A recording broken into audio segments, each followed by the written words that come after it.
Good morning, good afternoon, or good night. Welcome back to Lethal Ethan07, and today I'll be ranking almost every Little Nightmares monster from worst to best. I say almost because I will not be including any of the DLC monsters. And keep in mind that this is my opinion, because the last time I didn't mention it was my opinion, things didn't go so well. So just know that there are some spoilers ahead, so if you haven't played Little Nightmares 1 or 2, I suggest you stop this video and go play them whenever you can, because they're really good games. Up there on my top 10s. Alright, so let's begin with the worst. The worst of all time being the Leeches. The Leeches, in my opinion, are incredibly forgettable. You only see them 3 times in the main game and a couple more times in the DLC, but other than that, they don't really have a main role in the story. It just feels like they're kinda there. And really, the sequence I'm showing you right now is the only time where you actually feel any tension with them. They're very slow, very easy to avoid, but they're the first enemy, so what do you expect?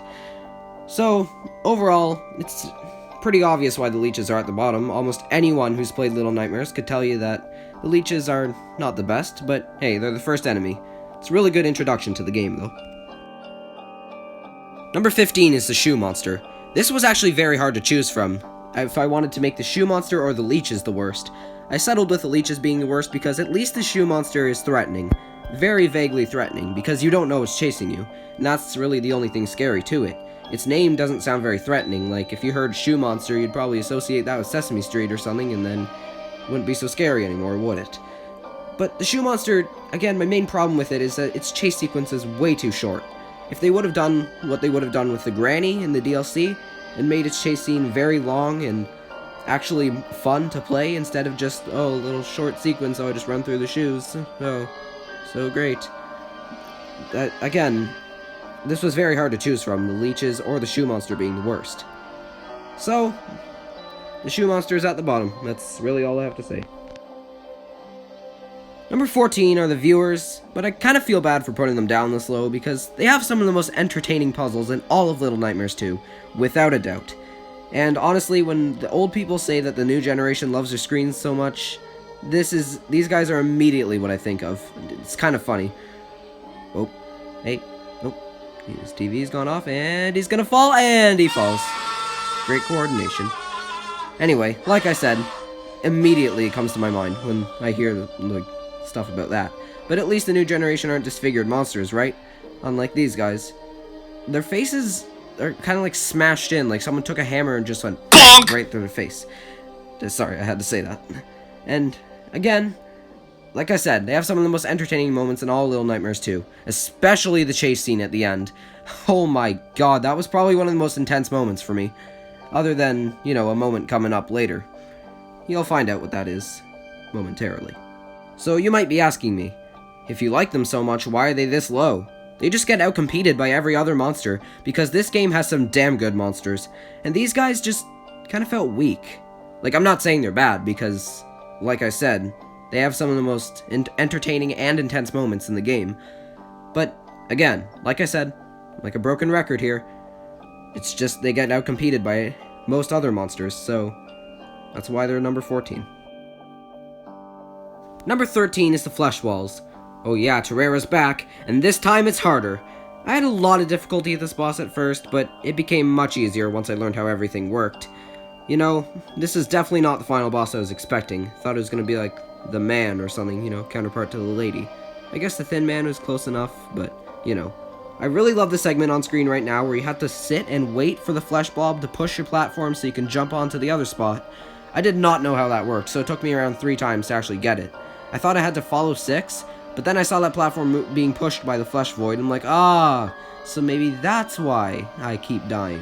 And of course I died again. But I tried it, and it worked. But, again, like I said, this is not the final boss I was expecting. But, let's be honest, we all know the true boss is 6. You'll know why if you played Little Nightmares 2.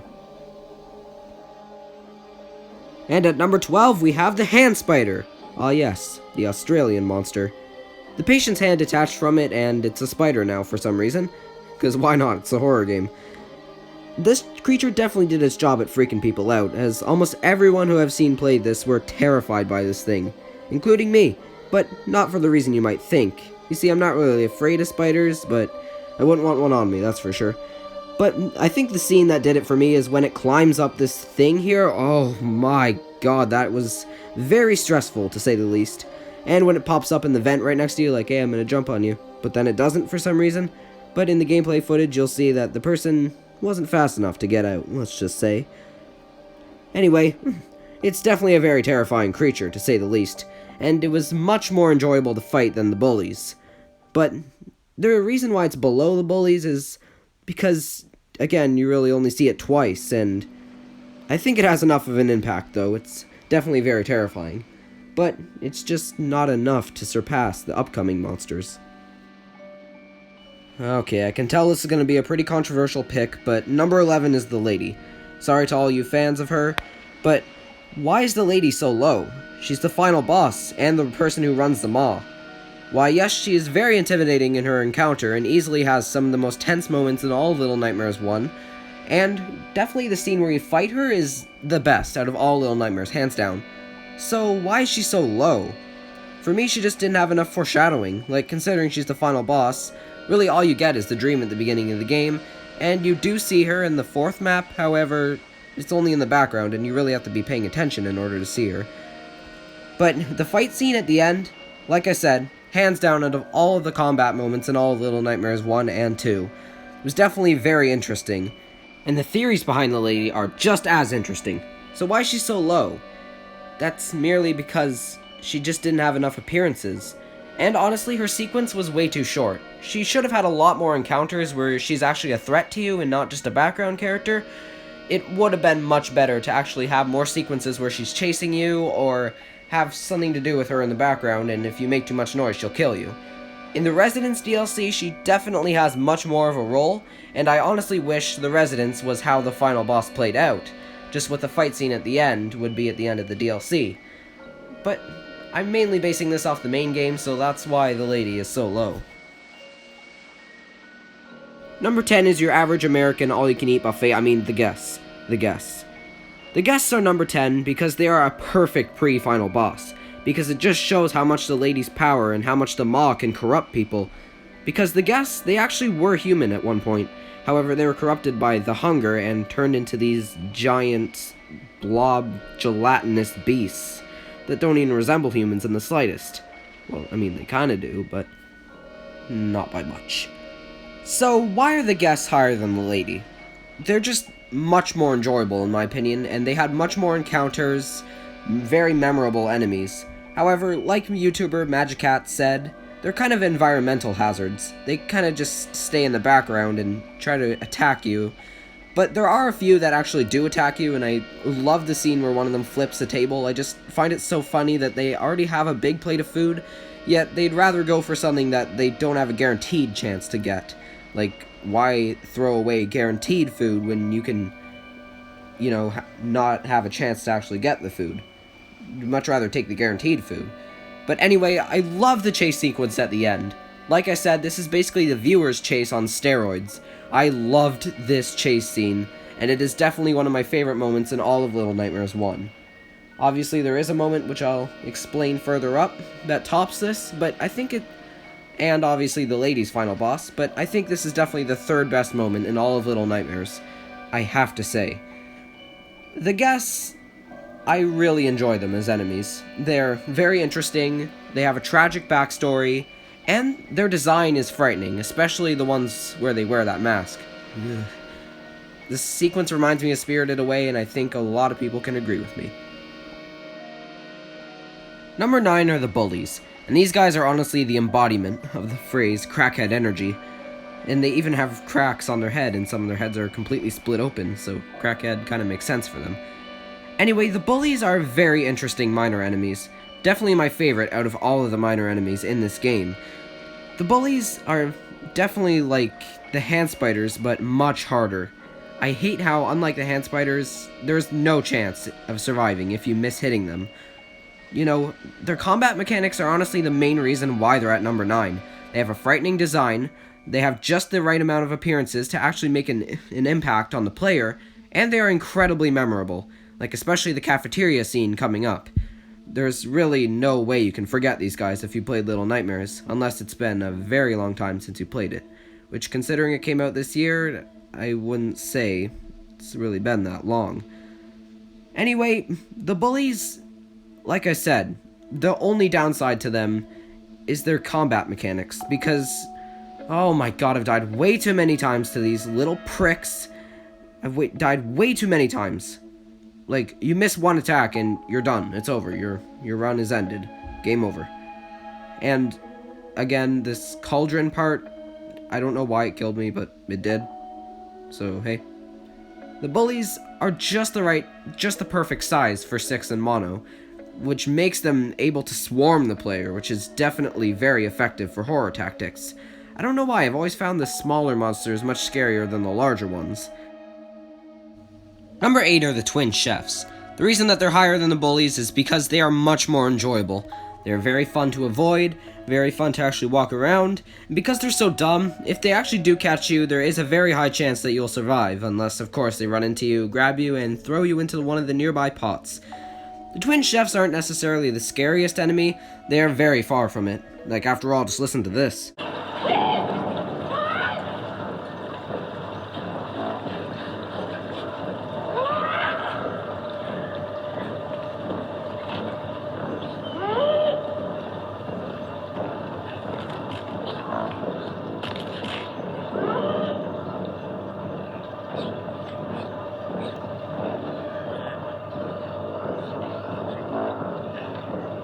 Yeah, they have comical voices, comical chase music. These guys are overall much more funny than scary.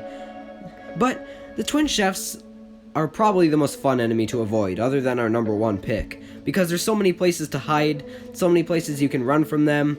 It's honestly perfect. This is what I love in horror games. A game that gives you a lot of options to hide from a very dangerous enemy, like the twin chefs. All in all, it's a very good game design, and it's probably my second favorite chapter out of all Little Nightmares 1. When I think of Little Nightmares 2, this is the first monster that comes to mind. Number 7 is the Hunter. The Hunter was the perfect introduction enemy for Little Nightmares 2. It's terrifying. It's the only enemy that doesn't require it to get close to you in order for it to kill you. No, it has a gun. It can shoot you from all the way to the other end of the map if it wanted to. It has very restricted vision, meaning it can only see you when you're within its light. But the reason why the Hunter is this high is because of all the hiding aspects. Remember how I said that I love hiding in horror games? Well, yep, this one definitely fulfilled. The Hunter has the perfect design. It is threatening, and is genuinely pretty creepy. I love the sequence where you have to climb up the cabin while he's shooting at you. You have to hide behind a crate, a TV, and get into the cabin before he shoots you a third time.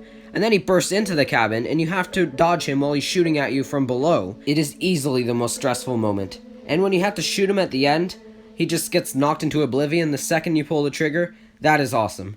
The Hunter is definitely one of my favorite monsters in Little Nightmares 2. It probably has my favorite chase music of all of the monsters in Little Nightmares 2. It just sets the atmosphere so perfectly, and you cannot deny that. Number 6 is the Doctor. A comment on the video I'm showing you right now said that he looks like a giant croissant, and now I can't unsee it. Well, this is basically what happened if a drugged out Homer Simpson became a doctor. The Doctor is the one who cares for all the patients, and the one who made them. The Doctor has some of the most stressful moments in Little Nightmares 2, especially the part where he alternates between 4 beds and you have to stay out of his sight and collect a building block to throw at a door. The Doctor is definitely a very terrifying enemy, and there's a reason behind that. It's a horror game, of course. Some say he's the scariest enemy in Little Nightmares 2, however, I don't really agree. While he does definitely have very stressful moments, like the final chase, and when you have to burn him in the oven, I don't think he's necessarily the scariest enemy.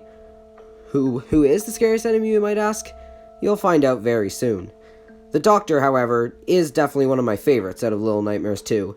It is easily my second favorite monster out of all Little Nightmares 2, just for what happens. My only complaint is that he shows up way too late in the hospital chapter. It's like the patients have more of a role than him, which wouldn't really make sense considering he created them. But, oh well, the Doctor definitely delivered with his appearance. Number 5 are the patients. Remember SCP-173, or the Weeping Angels from the Doctor Who series? That's basically what these things are. If you shine a flashlight on them, they won't be able to move. However, the second you look away, they jolt back to life.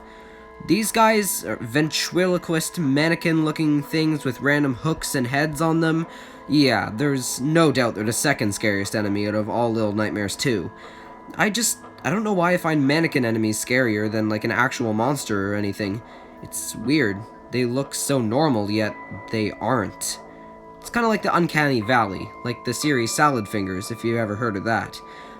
The Uncanny Valley is a great way to scare your viewers or players of a game if you're making one. It's honestly a tactic that I love in horror. The Uncanny Valley is just a perfect method, like I've said before. And it clearly worked for Little Nightmares 2, as these enemies are one of the most memorable enemies in all of Little Nightmares 2. However, their segments are definitely the hardest, without a doubt. Number 4 is the Thin Man. Knowing this guy's backstory and who he really is honestly really tragic and pretty sad, which definitely makes him a scarier enemy. I love how all the other monsters are giving it their all, trying to chase you, like they're either sprinting until they're out of breath or just running as fast as they can. But the Thin Man, no, he just walks, very confidently, and he can actually catch you if you're not paying attention, or if you're not giving it your all. You're in slow motion, and if you don't run fast, then he's gonna catch you for sure. He mainly walks, however, he can teleport sometimes, which got me a few times. The train sequence is what killed me the most, though. I thought you had to do a swing jump off the door, and then he'd always grab me at the last second. It's pretty creepy. The Thin Man reminds me of Slender Man. Just put a hat on Slender Man, and there you go, that's the Thin Man. The final fight with the Thin Man definitely reminds me of the final fight with the Lady. It's very similar and a huge throwback, and that's what I love about this fight. But the Thin Man gets outcompeted by our number 3, number 2, and number 1. And taking the bronze medal for Best Little Nightmares monster is Monster 6. Monster 6 is the pre-final boss to Little Nightmares 2, and she has the coolest gimmicks out of any monster in Little Nightmares 2. It revolves around you having to call her in order to get her to move, which gives me a theory. What if she's not reluctant to attack you? What if you're making her attack you? Because she still seems to be herself. Of course, her mind is a little warped, and she has the body of a monster, but she still knows that you're her friend. And until you actually attack her music box, she doesn't really get angry. But of course, when you do attack her music box, she'll turn into Donkey Kong and punch you into next year. Oof. You see, 6 has probably the best boss fight out of Little Nightmares. I thought it was going to be the Thin Man, but nope, 6 actually takes the cake after I played this. I thought 6 would be the true final boss, as it would make sense, but in a way, she kinda is, considering what she does to you at the end. I ranked Monster 6 this high not only because of her gimmick, because that would be kinda unfair if I put her this high just because of her gimmick, but she's the perfect pre-final boss, because who would be scarier? Fighting someone that's horrifying that you don't know, or fighting someone horrifying that you once knew? Imagine your best friend, now disfigured, disheveled, absolutely huge, incredibly long arms, and they have intent to kill you. Yeah, that wouldn't be the best thing to see in front of you. Now this choice was very hard. Having to choose between my 2 favorite monsters out of any of the Little Nightmares games, it was very hard, really. Both of these are very close to each other, and both of them could easily take first place. But I thought about it, and I replayed the chapters, and eventually I discovered who the silver medal would go to. It was not an easy choice, however. Taking home the silver medal, we have the Janitor. Blind enemies in horror games get me for some reason. I love blind enemies, which is why I'm very excited for the Warden in Minecraft to come out. And I'll probably love The Quiet Place, considering that's a movie about blind monsters. The Janitor, this is exactly why he's this high. Because, again, I like hiding in horror games, and blind enemies, that just makes it even better. I don't know why, but an enemy that can see is less scary than a blind enemy, because you make a mistake, and you know it's your fault. That's why the Janitor is probably the creepiest. But he's blind, and he actually has very good navigating skills. I like how you could be anywhere, and you could just drop down from the ceiling at any given point, and you'll just have to run for your life. But you'll know that running will alert his attention. You can't really just stay still, since the Janitor has a very good sense of smell. So it's basically a death wish standing still. I like the Janitor because he's definitely the creepiest enemy out of all Little Nightmares 1. He may not be as scary as our number 1 pick, but at the time he was definitely the scariest enemy in the game. The Janitor is without a doubt my favorite enemy in Little Nightmares. Why?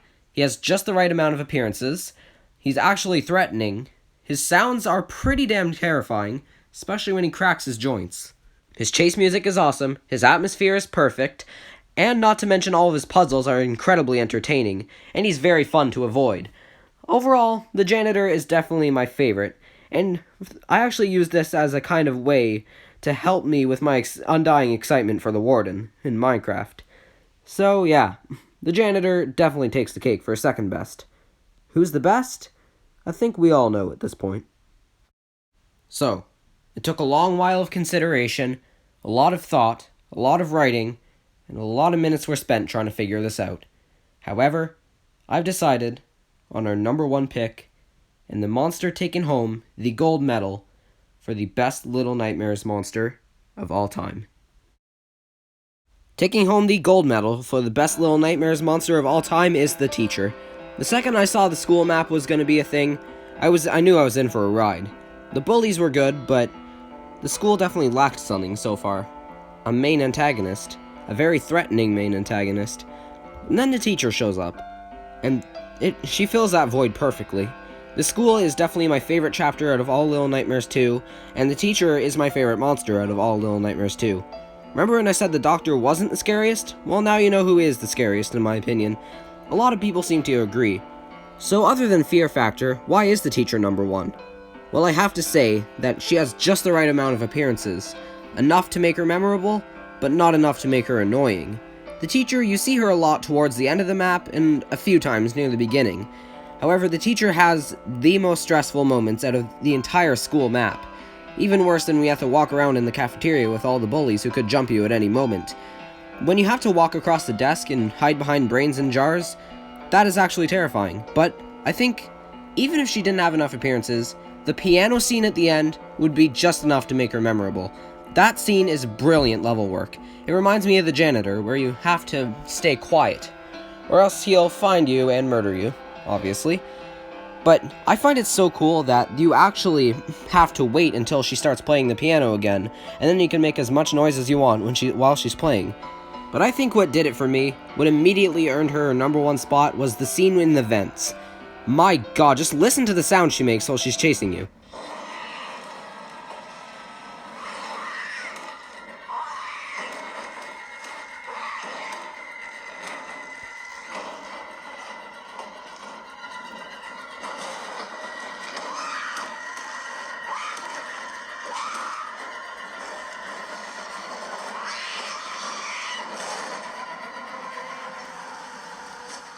Yeah, and I thought the most human-like enemy would be the least scary of them all. And then this scene comes. But again, the teacher kind of fits into the uncanny valley. I'm glad that the developers didn't make her over-exaggeratedly scary, if that's even a word. Like, you know, with her eyeballs popping out or her mouth leaking blood. No, there's none of that. She just looks mostly like a human. The only thing that could tell you otherwise is, well, obviously the neck, the LeBron James height, and, of course, her way too huge eyes. Anyway, that's all I have to say about this. It's pretty obvious why she's number one. What can I say that hasn't been said already by other people who've already ranked the Little Nightmares monsters? That scene where the teacher vents is honestly probably one of my favorite moments out of any horror game. And I'm sure that it'll take a while for another horror game to top that. At least in my opinion. So, there you have it. That's my list. Well, I mean, the teacher's in the vents, so doesn't that mean she's a sussy imposter? So there you have it. That's my list on all the Little Nightmares monsters. This video took me 2 days to make, so if you like it, please let me know. I'm not asking you to subscribe, but a little feedback would be much appreciated so I can improve on my future videos. And you've probably noticed something by now. I'm using my voice and not my text. So, I figured that voice videos would be much better to make as I could communicate with you fans better, instead of just, writing text. And also the text videos take much longer and I'm kind of lazy, so anyway. If you want to see more Little Nightmares videos, let me know. Just, I don't really have any more ideas for Little Nightmares videos, but if you suggest some, then I'll happily do them. My next video, because you stayed this long, I have to reward you. My next video is going to be my updated opinion on the hardest enemy of every Battlecat's trait, because that video isn't the best well received. And my opinions have changed over time, and I want to let you guys know what my new opinions are on that. So stay tuned when that video comes out. Watch it, or don't watch it. I honestly don't really care. So thank you for watching and have a great day.